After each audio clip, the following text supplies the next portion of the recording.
by all the biggest food companies, including Coca-Cola and McDonald's. So I don't think the intentions were ever good. And the idea that it would work, I don't think anyone could ever have thought it would work. And there was never any investigation about whether it did work. So I think from the regulation from the very beginning has been in partnership with industry. And we all know you can't regulate an industry in partnership. The banks are not regulated by themselves after the 2008 crisis.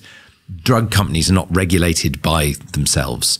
Obviously, with food and additives, it should be the same deal. Yeah. Okay. Let's zoom out and talk about the definition of UPF. What is ultra-processed food? So there's a long formal definition. It's 11 paragraphs long. Hardly anyone's read the whole thing. But it includes certain key concepts. So it boils down to this. If something is wrapped in plastic and it contains at least one ingredient that you don't normally find in a domestic kitchen, like a synthetic emulsifier or natural flavorings or an artificial sweetener, then it is probably ultra-processed. And they are all made for profit. That is part of the definition. Is there's this kind of social economic idea in there. So if you are wondering if something is ultra-processed, we can define it. There's great agreement on these foods, right? It's a way of describing an American industrial diet. So you can negotiate. There's always a blurred edge. There's no perfect way of describing food at all. There is no perfect categorization. But the definition works really well in real life. So you could say that most of the food made by transnational food companies is ultra-processed. Anything with a health claim. Any food or most foods made by food companies owned by pension funds are ultra-processed because it's the only way they can make money. And in fact, we know that when consumers go into a shop, if you test them on what they buy, people are really good at using the definition. You know, you get a pack of bread out, you look at the bread. If the bread's got palm fat and an emulsifier in it, well, there you go. It's UPF. But critics claim that there's no universal definition. That is a lie in the sense that among independent scientists, the definition of ultra-processed food was created in 2009 by a team in Brazil as part of a thing called the NOVA classification, which divides food into 4 groups. NOVA 4 is ultra-processed food. They wrote this very long definition. The definition is agreed on by UNICEF, by the United Nations World Food Programme, by the United Nations Food and Agriculture Organization, by the governments of France, Belgium, Israel, Canada, all the governments in South and Central America. And the definition of NOVA Group 4, the one I've explained, is used by research groups at Cambridge, Harvard, McGill, Yale, Princeton, Oxford, Imperial, my group at University College London, universities in Norway, all the major academic institutions of the world. And they all agree on this one definition. The food industry don't like it. So they have created their own definitions. They say we need to use high fat, salt, sugar. But we now have a huge number of very good studies. So the big population studies, the kind that we linked tobacco to lung cancer, we have around 80 of these studies linking ultra-processed food to health harms. So that's a lot, right? I mean, that's a huge number of studies. And they are done by good groups at these big institutions. The one on anxiety, depression was done by a group at Harvard last summer. So there is great agreement. The definition works very well for research and it is very widely agreed on. Now the definition, so what that science allows us to do, and I want to be really clear about what it tells us. It does not tell us that that particular bread or this particular cereal is poisonous or will do this harm to you. It tells us that a diet based on industrially processed foods is harmful. And this is so obvious. We have so many different sources of evidence about this. We know that traditional diets are healthy. We know that diets that exclude that food are health giving. We know that whole foods are good for you. So we've got loads of data. So all of that is very, very widely agreed on. And then we have lots of lab evidence that explains how the food does it. So the claim the definition is not agreed on is it is not agreed on by the food industry in the same way that the oil industry does not agree on the evidence around climate change. But everyone else does agree on the definition. favorite counter argument of the Nova skeptics is, if you buy cookies at the store, they are UPF. If you buy what? If you buy cookies. Oh, cookies, yeah. Yeah, at the store. They are ultra-processed food. Yeah. But if you make them at home, they're not. Yes. But they're just as unhealthy. What's your thought on that? That is not true. So there are several reasons the cookies you make at home will be very, very different to the ones you buy in the store. So for a start, you won't make them using the same ingredients, and they will not have the same nutrient profile. When you make cookies at home, you use generally less salt, less sugar, different fats, and you don't add all the additives. So the ingredient profile will be different. But let's assume you get the recipe from the food company and use the same ingredients minus the additives. So you will never use emulsifiers to make your cookies at home. You will never use flavorings to make your cookies at home. And we know that those things drive different taste in the mouth and excess consumption. But the main point, even if you use the same nutrient profile, the cookies in the store are not just put together haphazardly in the factory, right? When you design a cookie in a food company, you test that cookie and you test it on a big panel of people. And what are the things you measure? How quickly do they eat it? And how much of it do they eat? When you cook a cookie at home, even if you are the world's greatest chef, you are not designing your cookie over hundreds or thousands of different tests to make your children and family eat as much of that cookie as possible.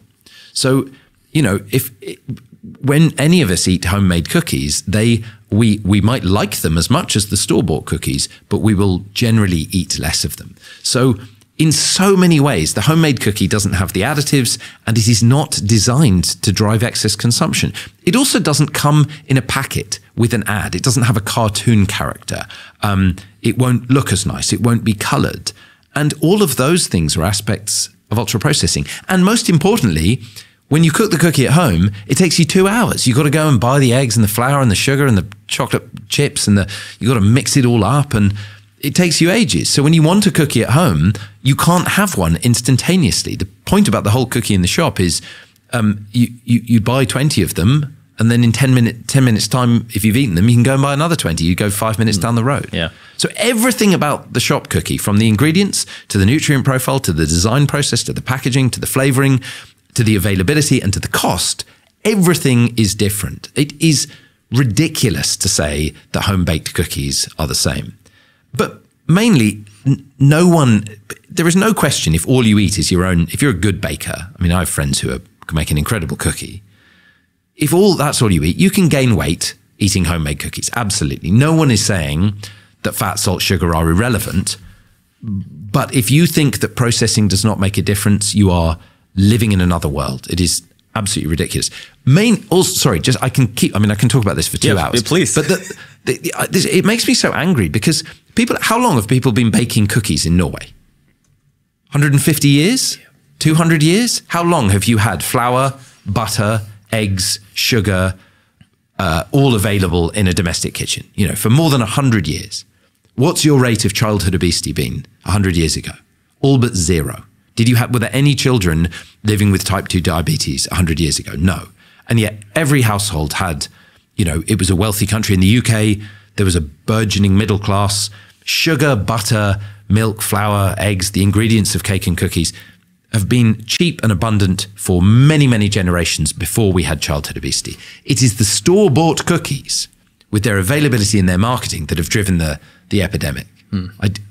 It is a cynical, misleading, wrong-headed, immoral argument. It doesn't stand up to scientific scrutiny or moral scrutiny. These arguments are incredibly ugly.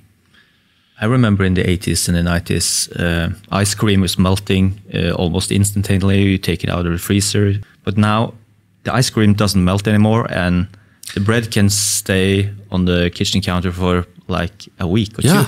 And as consumers, if you don't inspect it, that seems great. It's good for your wallet.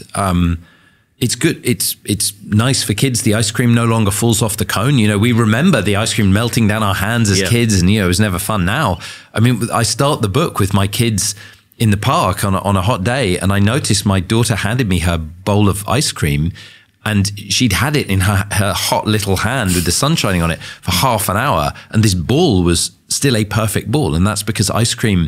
I spoke to a scientist at an ice cream company he died last week, actually. He's one of the most important characters in the book, Paul Hart, and he worked at Unilever for many years. And he said the goal of the ice cream teams, the scientists, is to make ice cream that is stable at room temperature, that tastes and looks like ice cream. It's a liquidy foam, but it's hard. And then you can transport it all over the world, do anything you want with it, and only freeze it in the shop. And you would save so much money. And they haven't quite achieved it yet, but that is the goal. Because the cost of ice cream is partly eggs and cream. Well, you can get rid of the cream and you can get rid of the eggs very quickly. You can replace all the ingredients, but you do still have to keep it quite cold. But the ice cream that we ate as children, you had to keep at -18 very constantly. Now it can warm up easily to -2. You know, you can have much looser times, much warmer vans driving it around the country. So yeah, I mean, and the way it does it is because it's full of these gums. So I haven't looked at Norwegian ice cream, maybe for the obvious reason I'm here in January. I haven't wanted an ice cream. But it's probably full of guar gum, locust bean gum, carrageenan, xanthan gum. Exactly. And mixed with the emulsifiers and the very particular fats that are used, you create this very stable foam. And it's a good experiment. I mean, get your ice cream at home, put a scoop in a bowl, leave it for half an hour, and see what it tastes like. It's a foamy slime. It's like eating a slimy piece of, furniture.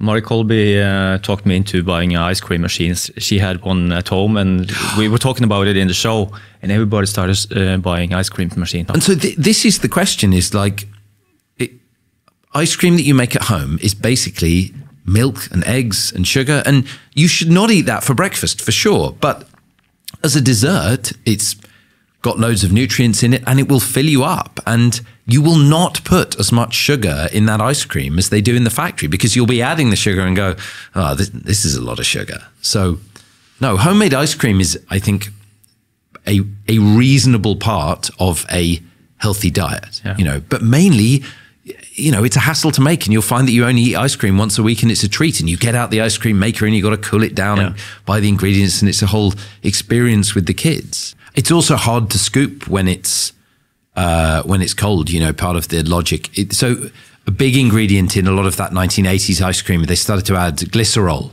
which is somewhat like antifreeze, which makes the soft scoop, so you can just scoop it out. And people love this, obviously, and no one ever reads ingredients.